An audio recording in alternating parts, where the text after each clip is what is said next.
अस्सलाम वालेकुम students, class 10th की फ़िज़िक्स का चैप्टर नंबर 10 न्यूमेरिकल नंबर 7 है हमारे पास। A transverse wave produce on a spring has a frequency of 190 hertz and travels along a spring of 90 metre in 0.5 second. ठीक है, अब इसकी स्टेटमेंट में हमें ये कहा जा रहा है, जो चीज़ें गिवन हैं, कि एक ट्रांसवर्स वेव है जो प्रोड्यूस हो रही है स्प्रिंग से, स्प्रिंग के ऊपर। ठीक है, और उसकी फ्रीक्वेंसी 190 हर्ट्ज़ के बराबर है। ठीक है, और वो तकरीबन जो 90 मीटर स्प्रिंग है उसके अलॉन्ग जो है वो प्रोड्यूस हो रही है। ठीक है, कितने टाइम में? 0.5 सेकेंड में। अब हमने इस न्यूमेरिकल में निकालना क्या है, पहले तो हमने डिस्कस कर ली जो चीज़ें हमें गिवन है। निकालना क्या है जी, हमने what is the period of the wave. Period का मतलब टाइम पीरियड। ठीक है, what is the speed of the wave, हमने स्पीड निकालनी है उस वेव की, और what is the wave length of the wave. ये तीन चीज़ें निकालनी है, यानी कि टाइम पीरियड निकालना है, फ्रीक्वेंसी स्पीड निकालनी है, और वेव लेंथ निकालनी है। ये तीन चीज़ें इस न्यूमेरिकल में हमने फाइंड करनी है। गिवन क्या क्या है? टाइम गिवन है, उसके बाद लेंथ गिवन है, ठीक है, और फ्रीक्वेंसी गिवन है। ठीक है जी, गिवन क्या क्या है हम पहले गिवन लिख लेते हैं।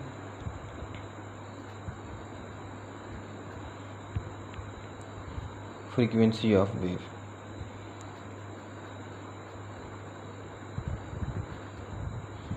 c of wave which is equal to f is equal to 190 hertz. ठीक है, हर्ट्ज़ जो है वो यहाँ पे फ्रीक्वेंसी की यूनिट होती है। ठीक है, उसके बाद length of spring, length of spring कितनी है? Is equal to S. इसको लेंथ को एस से भी डिनोट करते हैं। ठीक है, ये आपको पता होना चाहिए। ये कितना आ गया आपके पास? 90 मीटर। ठीक है, उसके बाद टाइम हमारे पास कितना है जी? टाइम है जी हमारे पास, time is equal to T which is equal to 0.5 second. ठीक हो गया जी। अब सबसे पहला पार्ट हम सॉल्व कर लेते हैं, जिसके मुताबिक जो फार्मूला बनता है, टाइम पीरियड का फार्मूला होता है रेसिप्रोकल ऑफ फ्रीक्वेंसी। ठीक है, ये आप चैप्टर में के अंदर भी चेक कर सकते हैं ये फार्मूला है कि नहीं। वैल्यूज़ पुट कर लेते हैं। एफ़ की जगह उसकी वैल्यू जब हम पुट करेंगे तो 190 है। ठीक है, इसको पुट करेंगे तो ये आपके पास आ जाएगा, ये ऑलमोस्ट आपके पास आ जाएगा T is equal to 0.005 second. ठीक है, ये आपके पास टाइम पीरियड आ गया। उसके बाद जो दूसरा काम हमने करना है वो क्या करना है जी? दूसरा काम हमने करना है जिसमें हमने निकालनी है किसकी वैल्यू? स्पीड ऑफ वेव की निकाली है, वेव की स्पीड निकालनी है। ठीक है, तो एक फार्मूला हम यूज़ करते हैं, S is equal to V T. ठीक है, अब यहाँ पे हमें क्या चाहिए? स्पीड चाहिए ना, वी स्पीड चाहिए।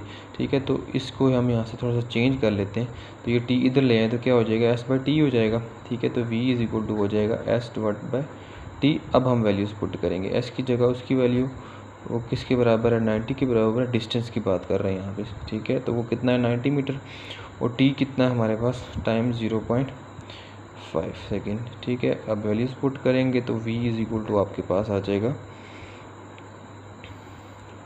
180 मीटर पर सेकेंड। ये आपके पास वेव की स्पीड आ गई। अब हम नेक्स्ट पार्ट करेंगे, पार्ट नंबर सी।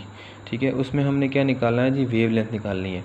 ठीक है, तो वेव लेंथ का यहाँ से हम बना सकते हैं, एक फार्मूला होता है V इज़ इक्वल टू, जो हम पीछे न्यूमेरिकल्स में भी यूज़ कर सकते हैं, एफ लेमडा। लेमडा क्या है? वेव लेंथ, एफ क्या है? फ्रीक्वेंसी, और वी क्या है यहाँ पे? स्पीड। अब ये भी है हमारे पास, ये भी है, यहाँ से हम वेव लेंथ निकाल सकते हैं। ये वेव लेंथ का सैम्पल होता है लेमडा। ठीक है जी, तो इसके साथ ये मल्टीप्लाई हो रहा है, उधर जाकर डिवाइड हो जाएगा, तो लेमडा इज़ इक्वल टू आपके पास आ जाएगा V डिवाइडेड बाय एफ़। ठीक है, अब हम यहाँ पे सिंपली क्या कर लेते हैं? वैल्यूज़ पुट कर लेते हैं। जब हम वैल्यूज़ पुट करेंगे तो ये आपके पास आ जाएगा 180 डिवाइडेड बाय 190। ठीक है, तो आप जब इसको सोल्व कर लो तो ये आपके पास सिंपली आ जाएगा लेमडा इज़ इक्वल टू 0.2। ठीक है जी, ये आपके पास लेमडा की वैल्यू आ जाएगी, ऑलमोस्ट 0.2 ही बनती है इसमें। ठीक है, आप लोग इसमें चेक भी कर सकते हो। ठीक है, कि इसकी वैल्यू कितनी बनती है। ठीक है। इसके साथ अगर आप लोग इसकी यूनिट लिखने की कोशिश करो, ठीक है, तो ये आपके पास आ जाएगा तकरीबन, सॉरी यहाँ पे आपके पास ये 0.2 नहीं आता, 0.9 आता है, ठीक है। 0.9 इसकी जो वेवलेंथ की जो यूनिट होती है आपके पास मीटर के बराबर होती है, ठीक है। तो आप यहाँ पे मीटर भी लिख सकते हो, ठीक है। तो ये न्यूमेरिकल हमारे पास सॉल्व हो गया। अब हम नेक्स्ट न्यूमेरिकल सॉल्व करेंगे। इसको 180 को 190 के साथ डिवाइड करें तो ये 0.9 समथिंग आता है, ठीक है। वेवलेंथ की यूनिट जो है साथ हमने मीटर लिख दी। अब हम न्यूमेरिकल नंबर 10.8 सॉल्व करेंगे, ठीक है। 10.8 की जो है वो स्टेटमेंट हम पहले पढ़ लेते हैं कि स्टेटमेंट में हमें क्या कहा जा रहा है, फिर हम उसके बाद देखेंगे कि गिवन क्या है, उसके बाद हम फार्मूलाज की तरफ चलेंगे, ठीक है जी।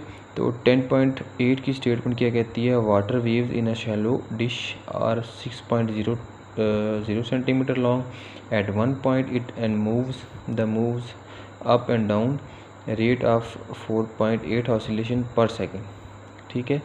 तो वाटर वेव्स जो है वो एक खुली जो डिश है उसके अंदर जो है वो कितनी 6 सेंटीमीटर आलमोस्ट बन रही है, उनकी लेंथ जो है वो 6 सेंटीमीटर बन रही है, ठीक है। एक पॉइंट के ऊपर वो अप और डाउन मूव कर रही हैं, ठीक है। और उस वहाँ पे जो ऑसिलेशन का जो रेट है पर सेकंड वो कितना है, 4.8 सेकंड, ये फ्रीक्वेंसी होगी आपके पास, ठीक है। हमने फाइंड क्या करना है, दो चीज़ें फाइंड करनी है, what is the speed of the wave की स्पीड कितनी होगी, और what is the period of the wave यानी कि टाइम पीरियड हमने फाइंड करना है। ये दो चीज़ें हमने इसमें फाइंड कर ली हैं, ठीक है। पहले हम लिख देते हैं गिवन क्या है इसमें।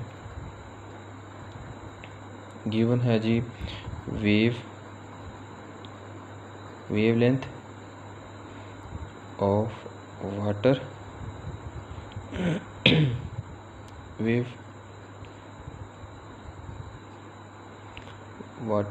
विच is equal to lambda is equal to 6 centimetre, ठीक है। अगर सेंटीमीटर को हम मीटर में कन्वर्ट करें तो ये लैम्डा इज़ इक्वल टू आ जाएगा आपके पास 6 divided by 100 metre which is equal to 0.06 metre, ठीक है। तो ये आपके पास मीटर में कन्वर्ट हो गया। उसके बाद ऑसिलेशन पर सेकंड का मतलब यहाँ पे क्या है, फ्रीक्वेंसी, ये फ्रीक्वेंसी की वैल्यू है, ठीक है। साथ में मैं ब्रैकेट में लिख भी देता हूँ, फ्रीक्वेंसी आ गई, ठीक है। तो फ्रीक्वेंसी को डिनोट किससे करते हैं, एफ से डिनोट करते हैं, और वैल्यू कितनी बन रही है, 4.8 हर्ट्ज बनती है, ठीक है जी। ये गिवन है हमारे पास। उसके बाद जो आपके पास नेक्स्ट हमने अब फार्मूलाज की तरफ आना है कि फार्मूलाज कौन कौन से हैं हमारे पास जो हम यहाँ पे सब्स्टिट्यूट करके जिनमें वैल्यूज़ निकाल सकते हैं इजीली, ठीक है। पहले पार्ट की तरफ चलते हैं। पहले पार्ट में हमें कहा जा रहा है कि आप क्या फाइंड करो, स्पीड ऑफ वेव फाइंड करो। तो स्पीड ऑफ वेव के लिए सिंपल फार्मूला है v is equal to F lambda, ठीक है।